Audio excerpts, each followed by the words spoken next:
Hi friends, ഇന്ന് രാജി എഴുതിയിരിക്കുന്ന ഒരു മെയിലേക്ക് കിടക്കാം.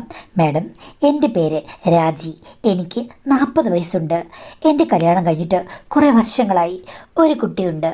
അവനിപ്പോൾ ഹോസ്റ്റലിൽ നിന്ന് പഠിക്കുകയാണ്. അതിന് പ്രധാന കാരണം കുറേ നാളായി എൻ്റെ ഭർത്താവ് മദ്യത്തിന് അടിമപ്പെട്ടിരിക്കുകയാണ്. ഒരു ഫാക്ടറിയിലാണ് പുള്ളി ജോലി ചെയ്യുന്നത്. സൂപ്പർവൈസറാണ്. നല്ല സാലറി കിട്ടുന്നുണ്ട് മാഡം. പക്ഷേ കൂട്ടുകാരുടെ കൂടെ ചേർന്ന് മദ്യപാനമാണ്. ജോലി സംബന്ധം മദ്യപിക്കില്ല.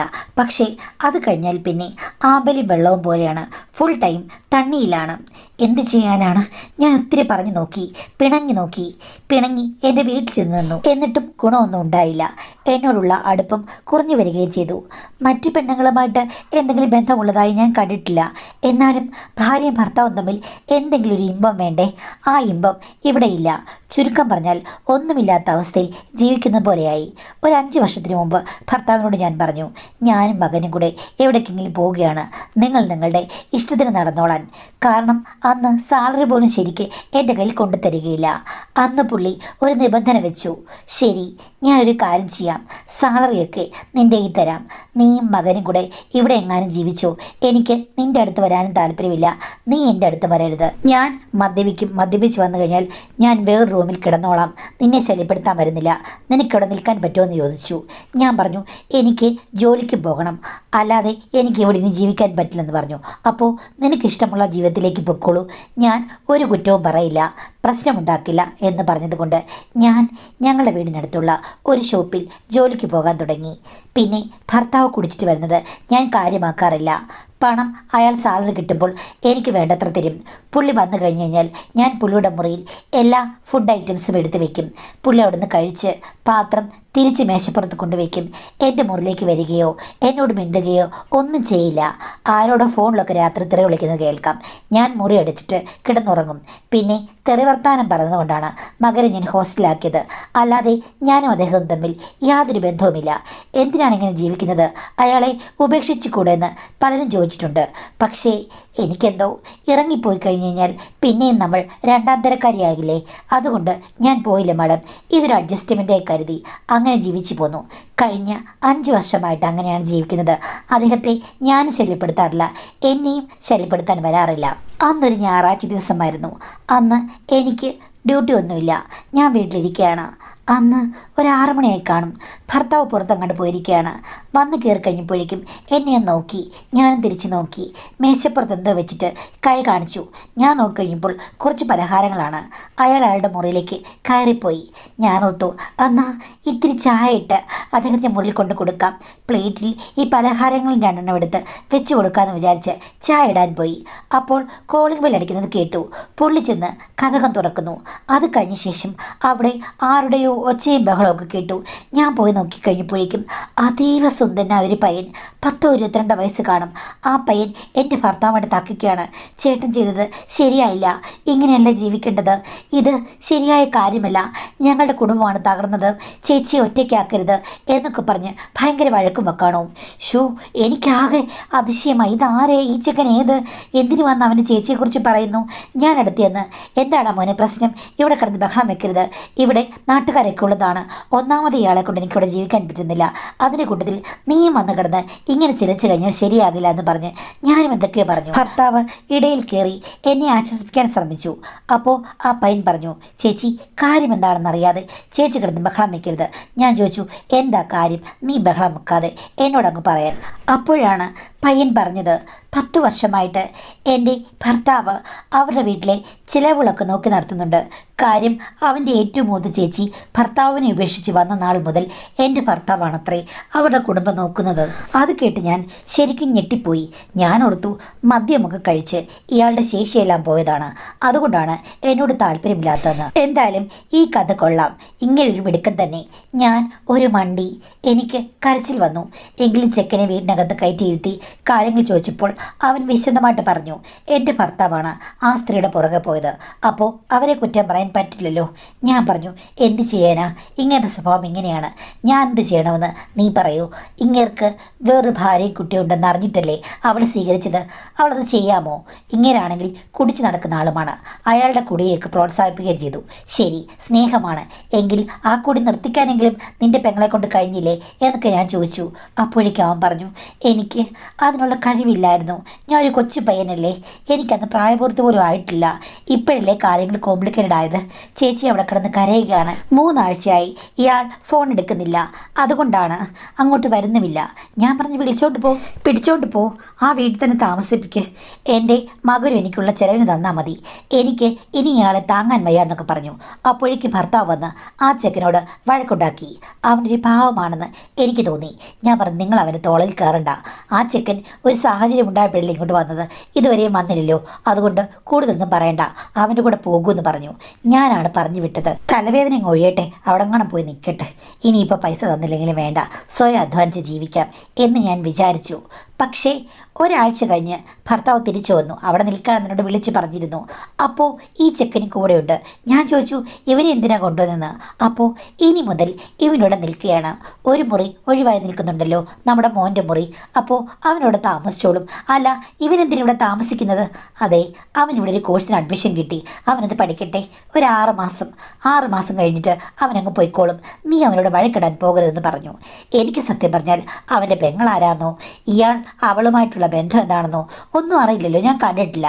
പിന്നീട് ഭർത്താവ് പറഞ്ഞു കഴിഞ്ഞപ്പോൾ ഞാനങ്ങ് സമ്മതിച്ചു. അതിന് മെയിൻ കാരണം ആ ചെക്കൻ ഒരു പാവമായിട്ട് എനിക്ക് തോന്നി. ഇത് ഭർത്താവിൻ്റെ കൂടെ വീടാണ്, ഒരു മുറി ഒഴിഞ്ഞു കിടക്കുകയാണ്, 6 മാസം നിന്നെന്ന് പറഞ്ഞാലും ഒന്നുമില്ല, എന്തായാലും ജീവിതം കുളമായിരിക്കുകയാണ്. വെറുതെ കിടന്ന് ബഹളം ഉണ്ടാക്കിയാലും ഒരു ഗുണവുമില്ലെന്ന് എൻ്റെ ജീവിതത്തിൽ നിന്ന് എനിക്ക് മനസ്സിലായി. അങ്ങനെ 10 കിട്ടുകയോ എന്തെങ്കിലും ചെയ്തോട്ടെ എന്ന് ഞാൻ മനസ്സിൽ വിചാരിച്ചു. ചെക്കൻ അവിടെ ജീവിക്കാൻ തുടങ്ങിക്കഴിഞ്ഞപ്പോൾ അവൻ ഞാൻ ഉണ്ടാക്കുന്നൊന്നും കഴിക്കില്ല, അവിടെ കിടന്നുറങ്ങുന്നു, കുളിക്കുന്നു എന്നുള്ളത് മാത്രമേ ഉള്ളൂ. അവൻ രാവിലെ എഴുന്നേറ്റ് പോകും, എന്നിട്ട് രാത്രി തിരിച്ചു വരും. കുറേ ദിവസമായി കഴിഞ്ഞപ്പോൾ അവനൊരു ശല്യക്കാരനില്ലെന്ന് എനിക്ക് മനസ്സിലായി. ഒരു ദിവസം ഞാൻ ചോദിച്ചു, നീ എവിടെ നിന്നാണ് ആഹാരമൊക്കെ കഴിക്കുന്നതെന്ന്. അപ്പോൾ അവൻ പറഞ്ഞു, അത് ചേട്ടൻ്റെ ക്യാൻറ്റീൻ ഉണ്ടല്ലോ, അവിടെ പോയാൽ മതി, 3 നേരവും നല്ല ഫുഡ് കിട്ടും, അവർക്കെല്ലാം ഉണ്ടാക്കുന്നതല്ലേ, ചേട്ടൻ്റെ അളിയനാണെന്ന് പറഞ്ഞാണ് എന്നെ അവിടെ കയറ്റിയത്, അതുകൊണ്ട് ഡിസ്കൗണ്ട് നിരക്കിൽ ഭക്ഷണം കിട്ടും, ഒരു പ്രശ്നവുമില്ല ചേച്ചി എന്ന് പറഞ്ഞു. കൊള്ളാം, അളിയൻ, എനിക്കൊരു ആങ്ങളില്ലാത്തത് അയാളുടെ ഭാഗ്യം എന്ന് ഞാൻ വിചാരിച്ചു. എന്തായാലും പിന്നെ അവനോട് ഞാൻ കുറേ അധികം സംസാരിച്ച് കഴിഞ്ഞപ്പോഴേക്കും അവൻ്റെ പെങ്ങളുടെ ഫോട്ടോ ഒക്കെ കാണിച്ചു തന്നു. നല്ല സുന്ദരിയായ ഒരു പെൺകുട്ടി. അവളെന്തിനാണ് ഈ കുടിയൻ്റെ പുറകെ പോയത് ആർക്കറിയാം, ഓരോരുത്തർക്കും വെറൈറ്റി ചോയ്സ് അല്ലേ, ഇപ്പോഴത്തെ കാലത്തൊന്നും പറയാൻ പറ്റില്ല. കലിപ്പൻ്റെ കാന്താരി എന്ന് പറഞ്ഞ പോലെയുള്ള എന്തെങ്കിലും ഒരു ബന്ധമായിരിക്കും, അല്ലെങ്കിൽ ഇത്രയും ചെറിയ പെണ്ണിന് എന്തിനാണ് ഇതുപോലെ കുടിച്ച് നടക്കുന്നൊരു കൊഞ്ഞാണനെ. ഓരോരോ കാര്യങ്ങളും ദൈവമേ വിചിത്രമാണ് ഈ ലോകം എന്ന് വിചാരിച്ചു. പക്ഷേ ജീവിതത്തിൽ ഞാൻ സാച്ചുറേഷൻ അങ്ങ് അനുഭവിച്ചു. പ്രശ്നങ്ങളും എല്ലാം വന്നിട്ട് ഇതൊന്നും വലിയ കാര്യമാക്കാൻ എനിക്ക് പറ്റിയില്ല മാഡം. എല്ലാ പെണ്ണുങ്ങളും വേണമെങ്കിൽ ഇതൊക്കെ വലിയ പ്രശ്നമാണെന്ന് പറയും.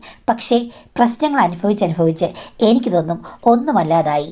എൻ്റെ മനസ്സിൽ എൻ്റെ മകനുമായിട്ടുള്ള ജീവിതവും ജോലിയുമൊക്കെ മാത്രമേ ഉണ്ടായിരുന്നുള്ളൂ. എങ്കിലും ചെക്കൻ വന്നതോടുകൂടി എനിക്കും ഒരാശ്വാസമായി. കാര്യം എൻ്റെ കഥകൾ അവൻ കേൾക്കും, അവൻ്റെ ചേച്ചിയുടെ കഥകളും എന്നോട് പറയും, അവൻ്റെ വീട്ടിലെ സാഹചര്യങ്ങളുമെല്ലാം അവൻ എന്നോട് വിശദമായിട്ട് പറയും. നല്ലൊരു സുഹൃത്തിനെ പോലെയാണ് എനിക്ക് തോന്നിയത്. എൻ്റെ ഭർത്താവാണെങ്കിൽ അവനും ഞാനും കൂടെ എവിടെയെങ്കിലും പോയാലോ സംസാരിച്ചാലോ ഒന്നൊരു പ്രശ്നമില്ല.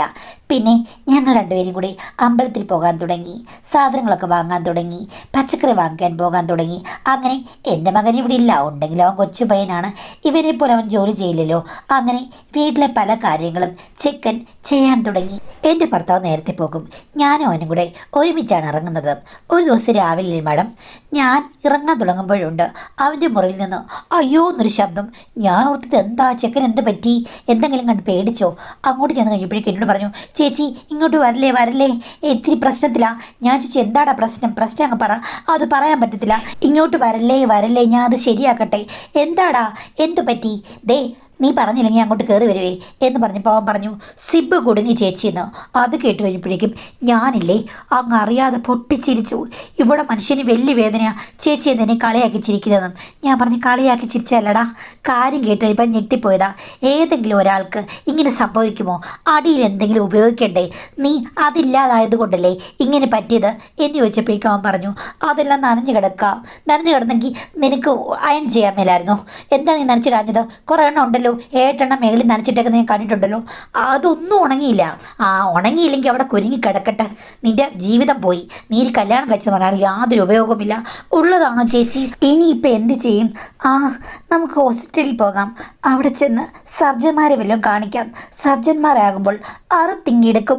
അയ്യോ ചേച്ചി, എനിക്ക് പേടിയാണ്. ഓപ്പറേഷൻ ചെയ്യുമോ? ചിലപ്പോൾ ഓപ്പറേഷൻ ചെയ്യേണ്ടി വരും. അല്ല, നിനക്കിത് ആദ്യമായിട്ടാണ് പറ്റുന്നത്? അതെ, ആദ്യമായിട്ടാണ് പറ്റുന്നത്. ഞാനിത് കേട്ട് ചിരിച്ചു. എൻ്റെ ഭർത്താവിന് നേരത്തെ ഇത് പറ്റിയിട്ടുണ്ട് കേട്ടോ. ഞങ്ങളുടെ കല്യാണം കഴിഞ്ഞ സമയത്തൊക്കെ അങ്ങനെ അല്ലെങ്കിൽ വിലേ അടിയിലുള്ള പല കാര്യങ്ങളങ്ങ് മറന്നു പോകുന്ന കൂട്ടത്തിലാണ്. എത്രയോ വട്ടം നോവിക്കാതെ ഞാനിതൊക്കെ സമസ്യകൾ പൂരിപ്പിച്ച് റെഡിയാക്കി എടുത്തിരിക്കുന്നു. എന്നോട് ആ കളി സർജന്മാരൊക്കെ മാറി നിൽക്കും. ഞാൻ അത് ശരിയാക്കും. പിന്നെ അന്യൊരു ചെക്കൻ ഓടി ഞാൻ ചെന്നിട്ട്, മോൻ്റെ സമസ്യകളെല്ലാം ചേച്ചി തീർത്തരുന്ന് പറയാൻ പറ്റുമോ? പക്ഷേ ചെക്കൻ്റെ വെപ്രാളം കഴിഞ്ഞപ്പോഴേക്കും എനിക്ക് ഭയങ്കര വിഷമായി. ഞാൻ പറഞ്ഞു, ഒരു കാര്യം ചെയ്യാം, ഞാൻ അകത്തേക്ക് കയറി വരാം, ശരിയാക്കി തരാം. ചെറിയൊരു വേദന എടുക്കും. അയ്യോ ചേച്ചി ഡോക്ടറൊന്നും അല്ലല്ലോ. ഡോക്ടറൊന്നും ആവേണ്ട കാര്യമില്ല. ഇതൊക്കെ മാനേജ് ചെയ്യാൻ എന്നെക്കൊണ്ട് പറ്റും. നീ അങ്ങ് നാണിക്കായിരുന്നാൽ മതി. ഞാൻ അകത്തേക്ക് കയറി വരുവാണേ. ചേച്ചി കൂടുതൽ കിടന്ന് ബഹളം ഉണ്ടാക്കണ്ട. അല്ലെങ്കിൽ അടുത്ത വീട്ടിലെ പയ്യനെ വിളിക്കേണ്ടി വരും. അവനെ വിളിക്കട്ടെ. അത് വേണ്ട. ആരും കാണരുത്, ആരും ഒന്നും ചെയ്യരുത്, ഹോസ്പിറ്റലിലും കൊണ്ടുപോകരുത്. പിന്നെ എങ്ങനെ കാര്യങ്ങൾ നേരെയാകാം എന്ന് ചോദിച്ചപ്പോൾ അവൻ പറയുകയാണ്, എനിക്കറിയില്ല ചേച്ചി. എന്നാൽ നീ തന്നെ കുറച്ചുകൂടി ശ്രമിച്ചു നോക്ക്. തന്നെ ശ്രമിച്ചു കഴിഞ്ഞാൽ ശരിയാവും തോന്നുന്നില്ല. അതല്ലേ ഞാൻ പറഞ്ഞത്, ഞാൻ അകത്തേക്ക് വരാമെന്ന്. എന്തെങ്കിലും കുഴപ്പമുണ്ടാകുമോ ചേച്ചി? കുഴപ്പമുണ്ടാകുകയാണെങ്കിൽ അങ്ങ് ഉണ്ടാകട്ടെ. നിനക്ക് സന്യാസിയാകാനായിരിക്കും യോഗം. അത്രയേ ഉള്ളൂ. നല്ല കാര്യമല്ലേ? അതൊരു ഗുണമാണ് എന്ന് പറഞ്ഞു. ചേച്ചി എനിക്ക് പേടിയാവുന്നു. പേടി വേണ്ട, ഞാനിങ്ങോട്ട് കയറി വരും. ഞാൻ കയറി വന്ന് കഴിയുമ്പോഴേക്കും നാണമാണെന്ന് പറയരുത്. പിന്നെ ചേച്ചിയുടെ ചില പ്രയോഗങ്ങളുണ്ട്, ഇതൊക്കെ റിലീസാക്കാൻ വേണ്ടി ചേച്ചിക്ക് നേരത്തെ അറിയാം. ചേച്ചിയുടെ ഭർത്താവിൻ്റെ കാര്യം നിൻ്റെ അളിയനില്ലേ, അങ്ങേരുടെ കാര്യം തന്നെയാണ്. അങ്ങേർക്ക് ഇതുപോലെ അബദ്ധം പറ്റിയിട്ടുണ്ട്. അതുകൊണ്ട് ഞാൻ നേരെയാക്കി തരും. മുറി അങ്ങോട്ട് മലർക്ക തുറക്കാമെന്ന് പറഞ്ഞു. അവൻ തുറന്നു. അകത്ത് കയറി കഴിഞ്ഞപ്പോഴേക്കും കുനിഞ്ഞ് പൊത്തിപ്പിടിച്ച് നിൽക്കുകയാണ് പാവം. ഞാൻ പറഞ്ഞു, നീ കട്ടിലോട്ട് കയറി കിടക്ക്, എന്നിട്ട് കണ്ണടച്ച് കിടന്നു. നിനക്ക് നാണംകേടാണെങ്കിൽ എന്നെ നിനക്ക് വിശ്വസിക്കാം, ഇത് ഞാൻ ഓക്കെ ആക്കി തരും എന്ന് പറഞ്ഞു. എന്തായാലും അവൻ കയറി കിടന്നു. ഞാൻ ശ്രദ്ധാപൂർവം ഒന്ന് നിരീക്ഷിച്ചു. എല്ലാം ഒന്ന് നോക്കിക്കഴിഞ്ഞപ്പോഴേക്കും എനിക്ക് മനസ്സിലായി, ഒരു 4 കണ്ണ് കയറിയിട്ടുണ്ട്. സൂക്ഷ്മമായിട്ട് ചെയ്യേണ്ടിയിരിക്കുന്നു. ഒന്നും നോക്കാതെ വളരെ പതുക്കെ ഞാനത് റിലീസാക്കി കറക്റ്റാക്കി മാഡം. അവൻ പെട്ടെന്ന് ചാടി എഴുന്നേറ്റു. ഞാൻ പറഞ്ഞു, അടങ്ങി അവിടെ കിടക്കാമെന്ന്, മുറിവ് കൂടി നോക്കട്ടെ എന്ന് പറഞ്ഞു. അങ്ങനെ നോക്കിക്കഴിഞ്ഞപ്പോഴേക്കും ഉണ്ട്, നന്നായിട്ടിങ്ങനെ പൊങ്ങിയിരിക്കുന്നു, സ്കിൻ മുറിഞ്ഞിട്ട്. അപ്പോൾ ഞാൻ പറഞ്ഞു, ഓയിൽമെൻറ്റ് വല്ലതും തടവേണ്ടി വരും, ഞാൻ എടുത്തോട്ട് വരാമെന്ന് പറഞ്ഞു. ഇല്ല ചേച്ചി, ഞാൻ തന്നെ ചെയ്തോളാം എന്ന് പറഞ്ഞു. ഞാൻ പറഞ്ഞു, ഇത്രയൊക്കെ ആയില്ലേ, അതുകൊണ്ട് ഞാൻ വന്ന് ഓയിൻമെൻറ്റ് ഇട്ട് തരാമെന്ന് പറഞ്ഞു. അങ്ങനെ ഓയിൻമെൻറ്റ് എടുത്തുകൊണ്ട് ഞാൻ പോയി കറക്റ്റ് സ്ഥലത്ത് ഇട്ട് കൊടുത്തു. എന്നിട്ട് പറഞ്ഞു, ഇന്ന് കോളേജിൽ പോകണ്ട, നീ ഇവിടെ വിശ്രമിക്ക്, ഒരു കാര്യം ചെയ്യേ, കാര്യം എടുത്തു കൊടുക്കുക എന്ന് പറഞ്ഞു.